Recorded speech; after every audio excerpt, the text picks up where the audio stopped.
Screen is visible to you? Online student. Yes, sir. Okay. So fill in the blanks जो आपका है, dash is used for conversion of source code into object code. So you can write translator, language processor, language converter, language software, language processor. Each and every one is correct. Only compiler is not responsible for conversion of source code into object code. Here you have to write the generalized answer, not a specific one. So in that manner, assembler, compiler, interpreter, you have to write all. So for all you have only option translator. So translator is the correct option. तो यहाँ पर आप translator लिख सकते हैं, language converter लिख सकते हैं, लैंग्वेज प्रोसेसर लिख सकते हैं, लैंग्वेज सॉफ्टवेयर लिख सकते हैं, even you can write but नहीं, सिस्टम सॉफ्टवेयर नहीं लिख पाएंगे यहाँ। तो translator, language processor, language software, language processor लिखेंगे। कंपाइलर, इंटरप्रेटर यहाँ नहीं लिखना है, क्योंकि यहाँ पर स्पेसिफिक लैंग्वेज की बात नहीं हो रही है, सोर्स कोड की बात हो रही है। सोर्स कोड में भी हाई लेवल लैंग्वेज, में भी असेंबली लैंग्वेज और एनी अदर लैंग्वेज। तो don't write the answer in specific manner. तो आप अगर कंपाइलर लिख रहे हैं तो that is for high level language converter only, ठीक है ना। तो यहाँ पर आपको वही चीज लिखना पड़ेगा। ALU stands for arithmetical and logical unit. Dash bus is used for carry data from one location to another within the computer system, that is data bus. Now 9 number, dash memory works on last in first out principle. तो कितनी बार हम लोग stack को discuss किए हैं, तो वहां पर बताया है कि यहाँ लिफो मैनर में काम होता है। तो यहाँ पर स्टैक मेमोरी आपको लिखना था। Stack memory works on last in first out principle. And similarly 10 number में in stack pointer register dash holds the address of last occupied memory cell. तो 9 और 10 मतलब इंटर रिलेटेड क्वेश्चंस है, ठीक है ना। तो अगर आप स्टैक मेमोरी वहां लिख रहे हैं तो यहाँ आपको पता है स्टैक पॉइंटर रजिस्टर में जो pointer holds the address of last occupied memory cell.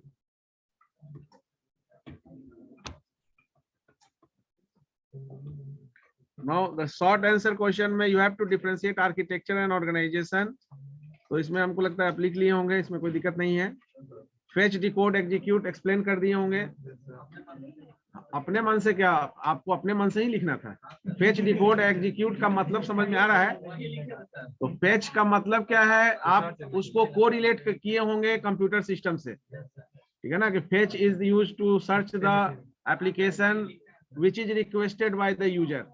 अब ये लाइन कुछ से लिखना होगा, जैसे आप लिखना चाहते हैं वैसे अपने लैंग्वेज में लिख सकते हैं। Explain memory buffer register and memory address register.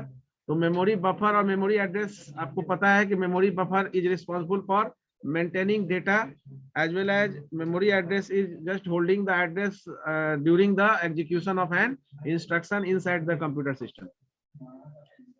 तो रजिस्टर्स, टाइप्स ऑफ रजिस्टर्स तो हम लोग देखे थे। स्पेशल पर्पस रजिस्टर में ये दोनों रजिस्टर आया था, MBR और MAR।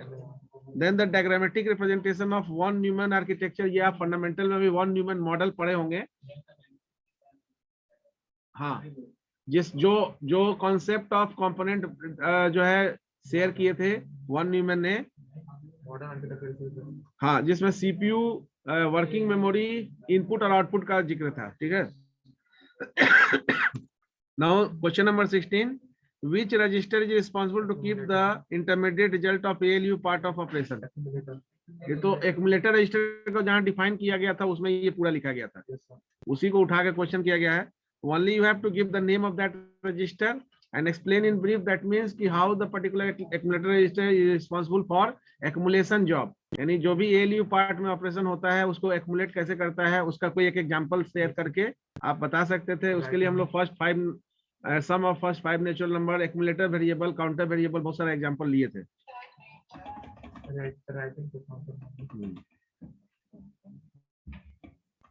लॉन्ग में आपका था रोल ऑफ CPU और CU, ALU और रजिस्टर्स, उसका जो कंपोनेंट है उसका ब्रीफिंग करना था। रजिस्टर का भी पूरा क्या करना था, ब्रीफ में लिखना था, आप लिस्ट आउट करके और एक्सप्लेन कर सकते थे कि these are the special purpose register. ज्यादा रजिस्टर लिख दे उसका उसको डिटेल नहीं करना था। रजिस्टर्स आपका उसमें डिवीजन ऑफ मार्क है, role of CPU and computer system 2 marks, then आपका rest of 8 marks is divided into CU, ALU and register. CU and ALU में 2 2 4 and 4 marks is for registers, ठीक है ना। तो 6 and plus 4, 10 marks is there. तो marks is divided into several part of the question. तो ऐसा नहीं है कि खाली आप रोल लिख दिए 2 पेज 3 पेज 2 पेज, जितना पूछा गया बस उतना ही। तो वो 2 से 3 सेंटेंस काफी है पहला पार्ट के लिए, 2 भी काफी है। 2 में भी आप चाहें तो लिख सकते हैं फर्स्ट को। सीयू के लिए भी जो आप पहले वाले में लिखेंगे वो सीयू के लिए कंपोनेंट यूज होगा, क्योंकि CU is the actual component which works for entire system. CPU is the name of that particular organization जिसके अंदर ये सारे कंपोनेंट हमारा वर्क करते हैं, ठीक है। Micro controller, you just right about micro controller. System buses में आप तीनों बस के बारे में बता सकते थे, data bus, address bus, control bus. These are the system buses which is used to move data, address as well as control signal from one location to another location, ठीक है ना। And you can also say that it is a set of wires or lines. You can say bus is also known as wires and lines inside the computer. Cable also. Cache memory. Cache memory आप fundamental में भी पढ़े थे, हम लोग भी पढ़े थे हायरार्की में। Cache memory is introduced to maintain the speed ratio between the primary memory and the second CPU, because you already know the register speed is faster than the speed of primary memory. So that is the need of cache memory. What is FPU? Floating point unit क्या है ये बताएं। It is additional math coprocessor which is used to handle the floating point operation, ठीक है ना। Why it is needed inside the computer system? Because the ALU is not efficiently, or you can say it is not handle the floating point operation inside the computer. So whenever the floating point operation is needed to handle, then there is a need to use additional math coprocessor that is in the form of floating point unit. So in which manner it is useful for computer system? Just write in that manner. What do you mean by normalize? तो इसमें आपको normalize floating point क्या होता है, उसको mathematically कैसे notate करते हैं, मैंटीसा और बेस में क्या रिलेशन होता है, वो जो नोटेशन हम बताए थे उसको एक्सप्लेन करके। B stands for base, M stands for mantissa. B may be octal, hexadecimal, decimal और binary. Base आपका कुछ भी होगा। तो on the basis of base, ये हम लोग डिस्कस किए थे, you can differentiate various criteria to write the normalized floating point representation for the given floating point expression. तो कोई भी normalized यहाँ पर जो क्वेश्चन दिया गया था इसको हम लोग क्लास में भी किए थे। तो यहाँ पर आपका जो है 2 प्लेस राइट शिफ्ट होगा, क्योंकि ये डेसिमल नंबर है। तो 0.6758 इंटू 10 टू द पावर, जितना प्लेस राइट शिफ्ट होगा उतना माइनस रेज होगा। हम लोग बताए थे कि जब आप लेफ्ट शिफ्ट करते हैं तो पावर पॉजिटिव होता है, बढ़ता है, रेज होता है आपका, और लेफ्ट राइट शिफ्ट करते हैं तो निगेटिव में रेज होता है। इंडेक्स रजिस्टर लिखे होंगे आप, इंडेक्स रजिस्टर में एरे का भी एग्जांपल लिए थे। बी में भी कोई प्रॉब्लम है? Program in execution is known as process. Dash is a group of wires और lines that carry similar information. Dash means the contents of memory retains when the power to the chip is off. That like secondary memory. SRAM it stand for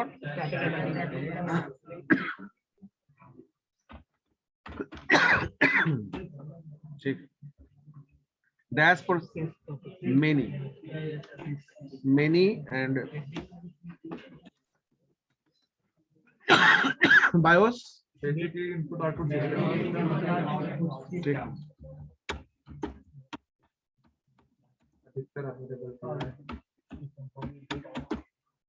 कोई operating system basic input output system, इसको रोम BIOS भी बोलते हैं। आगे जब हम लोग booting process discuss करेंगे तो बूटिंग प्रोसेस में रोम बायोस से ही बूट स्ट्रैप लोडर प्रोग्राम आपका लोड होता है। तो उसके सबसे पहले ओएस के पहले बूट स्ट्रैप लोडर प्रोग्राम, उसके पहले post power on self test. पहले आप सिस्टम ऑन करते हैं, पहले पोस्ट होता है पावर ऑन सेल्फ टेस्ट, यानी जितने भी आपके हार्डवेयर कंपोनेंट पहले चेकआउट होते हैं।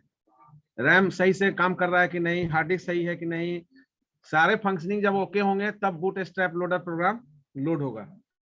उस प्रोग्राम के लोड होने के बाद आपका जो है स्पेसिफिक ओएस के पहले एक प्रोग्राम लोड होगा, उसके बाद ओएस आपका माउंट होगा, ठीक है ना। और जब ओएस माउंट होगा तो रैम पर आपका ओएस सुपरवाइजरी प्रोग्राम के थ्रू एलोकेट हो जाएगा। क्योंकि जो भी अब कोई प्रोसेस एलोकेट होगा रैम पर, तो उसको सुपरविजन किसके अंदर में वो काम एलोकेट होगा, under supervision of operating system.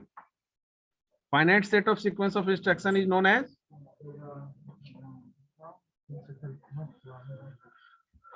हाँ, finite set of sequence of instruction is known as, program बोल सकते हैं, एल्गोरिथम बोल सकते हैं, ठीक है ना। प्रोग्राम ठीक है, एल्गोरिथम भी लिखे होंगे तब भी सही है, ठीक है।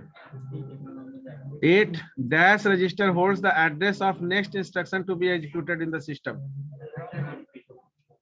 कौन सा रजिस्टर है जो होल्ड करता है address of next instruction to be, हाँ, तो program counter register PCR. Dash bus is bidirectional, out of 3 bus only 1 bus is bidirectional, तो data bus is bidirectional, ठीक है। Status register holds 2 bit of data at A time. क्या लिखे हैं इसका, हाँ, 1 bit ही होता है, ठीक, 1 bit of data at A time, ठीक है। या तो 0 होगा या 1 होगा, इसलिए स्टेटस रजिस्टर में हम लोग बाय डिफॉल्ट 0, हमारा जो सिस्टम है वो स्टेटस फ्लैग को 0 करके रखता है, किसी भी तरह का स्टेटस फ्लैग। जैसे ही वो फ्लैग ऑन होता है तो 0 is replaced by 1। That means sign flag is on whenever any negative value comes in computation। Computational work में अगर कोई नेगेटिव वैल्यू आता है तो साइन फ्लैग ऑन हो जाएगा। बाय डिफॉल्ट हम किसी भी कंप्यूटेशन का रिजल्ट अगर पॉजिटिव है तो हम प्लस प्रीसीड नहीं करते हैं लेकिन निगेटिव वैल्यू आता है तो माइनस प्रीसीड कर देते हैं, -4 बोलते हैं। लेकिन अगर 4 है तो +4 हम नहीं बोलते हैं। तो पॉजिटिव ये एज्यूम करके चला जाता है कि कोई कंप्यूटेशनल रिजल्ट आपका पॉजिटिव आ रहा है, लेकिन जैसे ही कोई निगेटिव वैल्यू आया तो आपका साइन फ्लैग ऑन हो जाएगा। साइन फ्लैग जब ऑन हो जाएगा इसका मतलब है कि you have to precede the answer with minus sign and you are also doing the same. आपका जब निगेटिव वैल्यू कोई रिजल्ट आता है तो आप तुरंत बोलते हैं -4 होगा रिजल्ट, लेकिन जब पॉजिटिव आता है तो +4 नहीं बोलते हैं। यू जस्ट अज्यूम दैट कि अगर हम 4 बोल रहे हैं तो it is positive, it is not negative. तो positive value is treated as a positive without preceding it any sign, signature को प्रीसीड किए बिना, ठीक है। उसके बाद है, सेम क्वेश्चन है क्या जी दोनों में?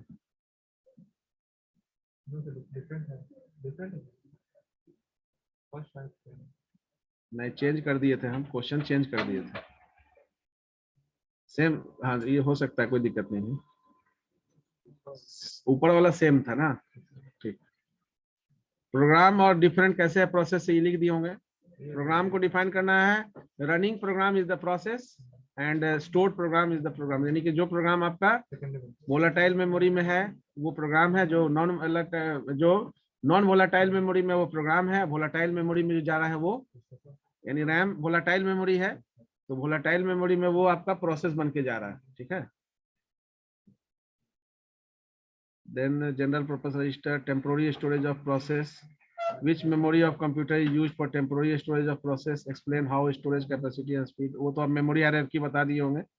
On the basis of CPU distance, आपको फंडामेंटल में बताया गया होगा।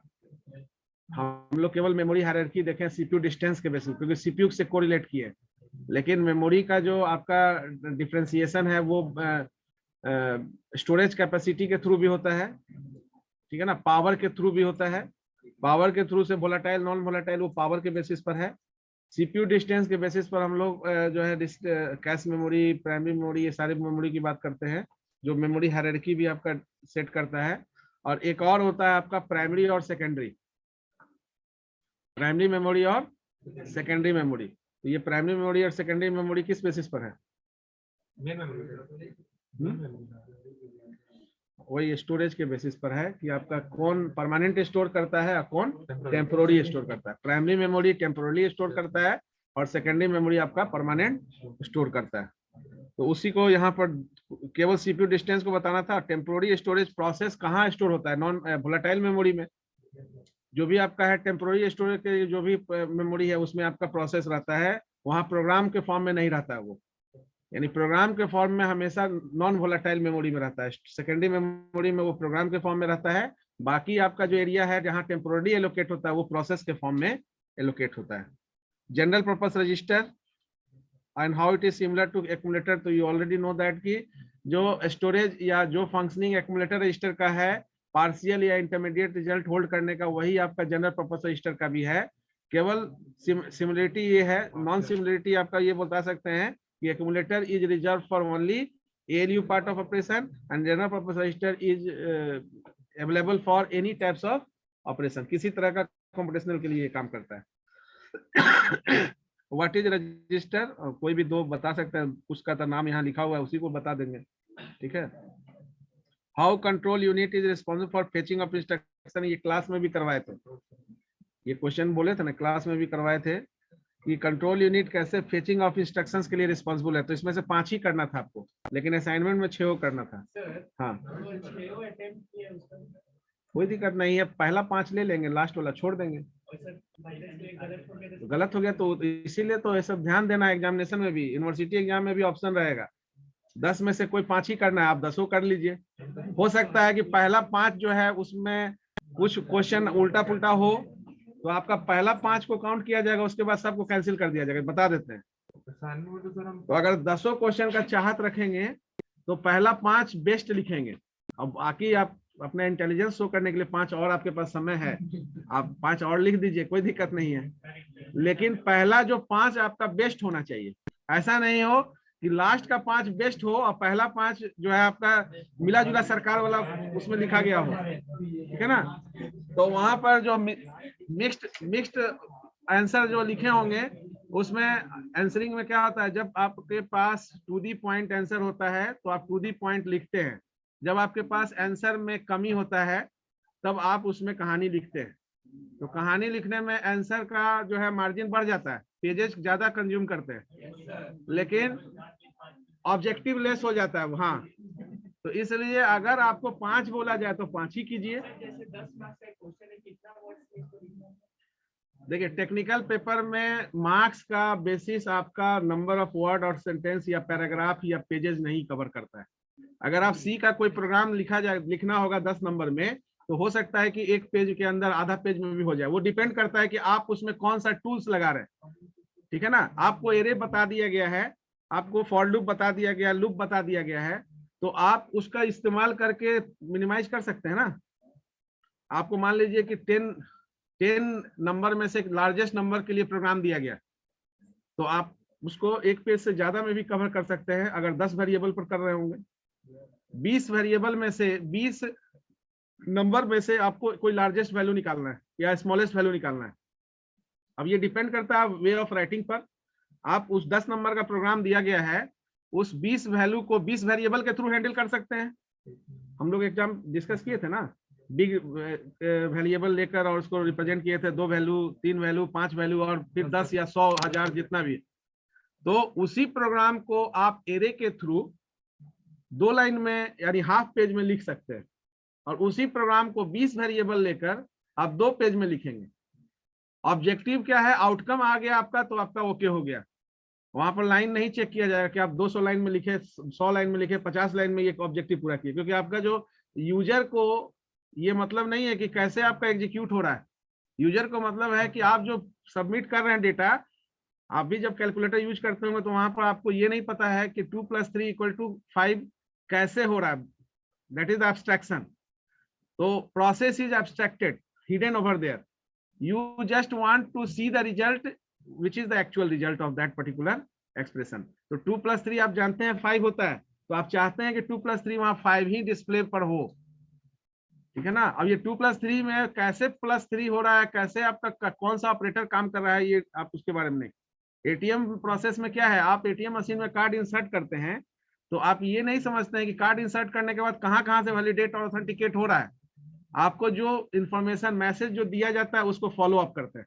यानी आपको कहा गया कि आप इंसर्ट करो, कार्ड इंसर्ट किए, आपको कहा गया पिन डालो, पिन डाल दिए, मैसेज को रीड कर रहे हैं और उसको फॉलो अप कर रहे हैं। बैकग्राउंड प्रोसेस क्या हो रहा है, don't know about that, and there is no details provided by the software also. वहां पर आपका जो सॉफ्टवेयर जिस पर आप वर्क कर रहे हैं वो भी आपका EXE फाइल पर काम कर रहे हैं, वो भी एग्जीक्यूटेबल फाइल है, वहां सोर्स कोड आपको नहीं पता चल रहा है। तो इसलिए आप एक ही काम को 200 लाइन के प्रोग्राम से भी कर सकते हैं और 10 या 20 लाइन के प्रोग्राम से भी कर सकते हैं। इसलिए कितना लिखेंगे प्रोग्रामिंग में तो नहीं हो सकता है। यहाँ पर भी क्वेश्चन में अगर इसने ब्रेकअप कर दिए क्वेश्चन को, क्वेश्चन में अगर ब्रेकअप हो, 2-3 सेगमेंट हो, तो उस ब्रेकअप के हिसाब से आंसर लिखिए। पूछा गया है व्हाट इज प्रोग्राम, केवल प्रोग्राम का एक सेंटेंस में डिफिनीशन होगा। अब उस प्रोग्राम का पूरा कहानी नहीं लिखने लगी कि सेकेंडरी मेमोरी में स्टोर होता है फिर फेच होता है, ये पूरा कहानी नहीं लिखना है उसमें, केवल बताना है प्रोग्राम क्या होता है। और जो ज्यादा लिखते हैं फिर उसमें नंबर कट भी होता है, ये भी बता देते हैं। यूनिवर्सिटी में क्योंकि यूनिवर्सिटी में होता है, यहाँ नहीं कटेगा, तो यूनिवर्सिटी में भी आदत आपका बना रहेगा फजूल लिखने का, कॉपी भरने का। तो कॉपी में उतना ही चीज लिखना है जितना आपसे पूछा गया है। अनवांटेड लिख कर ये एक्सप्रेस नहीं करना है और अपने इंटेलिजेंस को शो नहीं करना। दूसरा के इंटरव्यू भी फेस करते हैं, पूछा गया आम, तो आम का पूरा प्रजाति के बारे में नहीं बता देना है, इतना तरह काम होता है। आम बता दीजिए आम एक फल है बस, ठीक है ना। अब पूछा गया व्हाट इज मैंगो, तो आप बता रहे हैं कि what is mango, types of mango, ठीक है ना, रीजनल मैंगो, ठीक है ना, कहाँ रीजनल आपका जो है फ्रूट में आता है, तो किस रीजन में कब आता है, पूरा कहानी बता रहे हैं। ये जनरली कब होता है, बात नहीं, ये जनरली कब होगा, whenever you have no content to write about the particular question। तो जब आपके पास कंटेंट नहीं होगा तो पूछा जाएगा राम, तो राम के बाद आप रावण, सीता, सब के बारे में डिस्क्राइब कर, सारे कैरेक्टर को डिस्क्राइब कर दीजिएगा कि आप समझ लीजिए कि हम राम को जानते हैं, ठीक है ना। जब इतना कैरेक्टर के साथ हम बता रहे हैं इसका मतलब हम जानते हैं। तो यहाँ एक्सप्लोर ये नहीं करना है कि आप क्या जानते हैं, ये करना है क्वेश्चन में क्या पूछा जा रहा है। नहीं नहीं, बोर्ड में नहीं, तो इसीलिए आदत खराब है। रिजल्ट भी आएगा, रिजल्ट को देखने के लिए आपके फादर मदर भी आएंगे, सब आएंगे, आपके कॉपी को भी देखेंगे, आप भी देखिएगा, ठीक है ना। एवरीथिंग इज ट्रांसपेरेंट, तो you will see what you got, ठीक है ना। 26 के बाद ठीक है, वो एक्सेप्शनल केस है, ठीक है ना। वो रिकॉर्ड भी पूछा था असाइनमेंट में, तो 5 और 2 लिख के दिए थे, हमको लगा कि 5 क्वेश्चन है, 5 क्वेश्चन लिख के देना, 2 है तो 2। ठीक है, लिखे हैं, कोई दिक्कत नहीं है। असाइनमेंट लेने का मतलब ये था कि आपके पास सारे क्वेश्चन का कंसर्न आ जाए, किसी क्वेश्चन में किसी तरह का डाउट नहीं रहे, क्योंकि जो भी क्वेश्चन दिया गया है अगर वो डाउटफुल आपके पास है, होल्ड करके रखे हैं, तो ऐसा इसमें कोई क्वेश्चन नहीं होना चाहिए जो डाउटफुल है और डाउट आपने अपने पास रख लिया। तो just share that doubts whenever the doubts occur, not in this question, in any question, because that is your right, ठीक है ना। तो क्वेश्चन ऑफ एग्जाम आपका ले लिया गया, क्वेश्चन आपके पास है, असाइनमेंट भी जमा हो गया, लेकिन उसके बाद भी उसमें कुछ ऐसा क्वेश्चन है जो आपको हिंट कर रहा है कि ये क्वेश्चन क्या है, क्या लिखना है इसमें, तो उसको पूछना चाहिए, हर पेपर में पूछना चाहिए, ठीक है ना, चाहे उसमें असाइनमेंट मिला हो नहीं मिला हो, क्वेश्चन जो भी है। दूसरा, सेट ए और बी दोनों इसलिए कहा गया क्योंकि सेट ए ऐसा नहीं है कि सेट बी आपके लिए नहीं था, या सेट बी जिसको मिला सेट ए उसके लिए नहीं था। Both questions are prepared for all students. अब ये रैंडमली जो आपका डिस्ट्रीब्यूशन में किसी को सेट ए मिला, किसी को सेट बी मिला, but you have a concern about both question, both set. तो आपको दोनों सेट का कंसर्न होना चाहिए कि क्वेश्चन का पैटर्न या क्वेश्चन क्या पूछा गया है, उसमें क्या पूछा गया, इसमें क्या पूछा गया है। तो वो सारे क्वेश्चंस आपके लिस्टिंग और उसका आंसरिंग भी आपका प्रॉपर आपको तैयार रहना चाहिए, ठीक है। इसमें एक क्वेश्चन था डेटा रिप्रेजेंटेशन कंप्यूटर में, फंडामेंटल में भी बताया गया होगा। हम लोग यहाँ साइज और स्पेसिफिकेशन डिस्कस किए थे। माइक्रो प्रोसेसर को 3 कैटेगरी में बांटा जाता है, साइज, एप्लीकेशन और आर्किटेक्चर पॉइंट ऑफ व्यू से। तो साइज और स्पेसिफिकेशन सबसे इनिशियल है। साइज और स्पेसिफिकेशन का मतलब कि बिट के बेसिस पर हम मेजरिंग, जो आपका यूनिट है बिट है, उसके बेसिस पर कंप्यूटर को एनालाइज कर पाए, रिकॉग्नाइज करें कि 8 बिट कंप्यूटर है, 16 बिट कंप्यूटर है, 32 बिट या 64 या 128 बिट। तो डेटा रिप्रेजेंटेशन उसी बिट के हिसाब से होता है। तो कोई भी पर्टिकुलर कंप्यूटर में, जैसे अगर 8 बिट का कंप्यूटर है, 8 बिट के कंप्यूटर में there are 8 blocks, 1 2 3 4 5 6 7. So out of 8 blocks, एक मिनट फाइन करिए हाँ एक एक, अगर 8 बिट है तो 1 बाइट है, जो भी है ये आपका साइन बिट है, ठीक है ना। इसके लिए हम लोग डिस्कस किए थे कि 0 मेंशन किया जाता है पॉजिटिव वैल्यू के लिए, 1 मेंशन किया जाता है।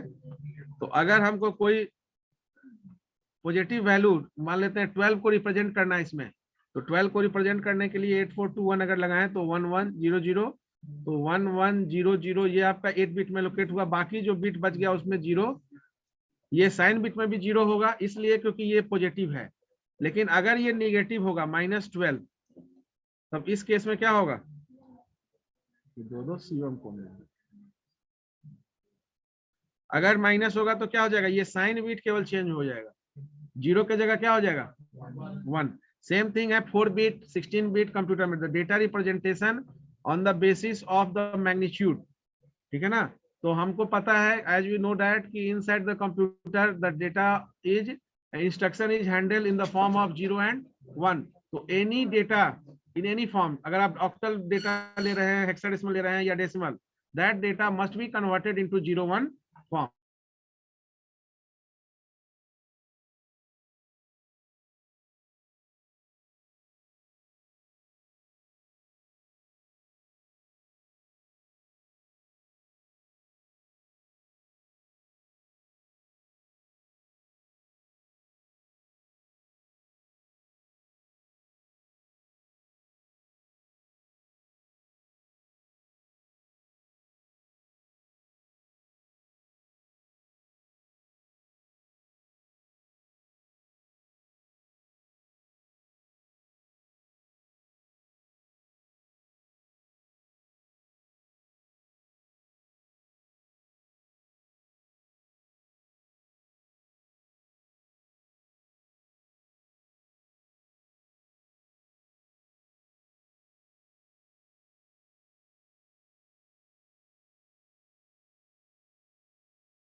121, 129, 190.